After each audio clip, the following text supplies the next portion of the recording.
చిట్టిపొట్టి పిల్లలకి స్వాగతం సుస్వాగతం. ఈరోజు మనము ఒక చిన్న కథ చెప్పుకుందాం. ఆ కథ పేరేందో తెలుసా? 2 కాకులు. సరే, కథలోకి వెళ్దాం. అనగనగా ఒక అడవి ఉందట.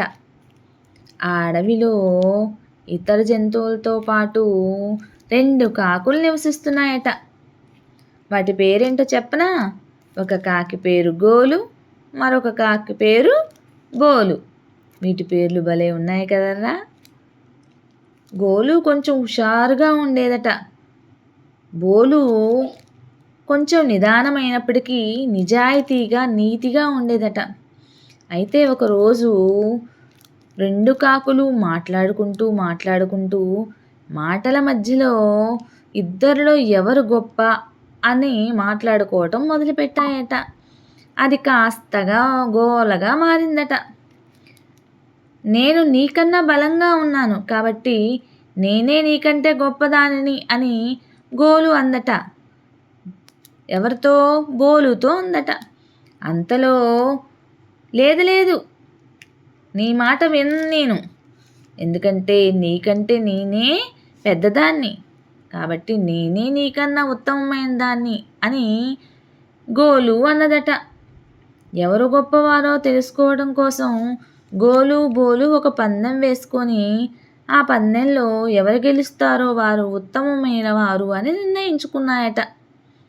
ఇంతలో పందెం మొదలైంది. నిండినటువంటి బస్తాను ఎక్కువ ఎత్తుకు ఎవరైతే తీసుకురాగలరో వాళ్లే గెలుస్తారు అనుకున్నారు. అంతలోనే పోటీ మొదలైపోయింది. గోలు దాని సంచి నిండా పత్తితో నింపుకొని ఆటలో హుషారుగా వ్యవహరిస్తుందట. అదేవిధంగా బోలు తన సంచిని ఉప్పుతో నింపుకొని అది కూడా హుషారుగా వెళ్ళటం మొదలుపెట్టింది. కానీ గోలు అత్యుత్సాహంతో ఎగరటం వల్ల తను నీరసపడిపోయిందట. కానీ బోలు తను నిదానంగా బరువు మోస్తున్నప్పటికీ నిదానంగా ప్రయాణిస్తూ తన యొక్క స్థానానికి చేరుకుందట. సో ఎప్పుడైనా సరే కానీ నిదానమే ప్రధానం. నిదానంగా ఏ పని చేసినా సరే కానీ మనము ఆ పనిలో విజయాన్ని సాధించగలము. అలానే బోలు కూడా ఉప్పు బస్తా బరువుగా ఉన్నప్పటికీ కూడాను నిదానంగా ప్రయాణించి విజయాన్ని సాధించింది. సో పిల్లలు, మీరు కూడా ఈ కథను బట్టి తెలుసుకోవాల్సిన నీతి ఏంటంటే నిదానమే ప్రధానము. అంతేకాకుండా ఎప్పుడైనా సరే నిజాయితీగా ఉండాలి, నీతిగా ఉండాలి అన్నది నేర్చుకోవాలన్నమాట. ఈ కథ మీకు నచ్చింది కదా?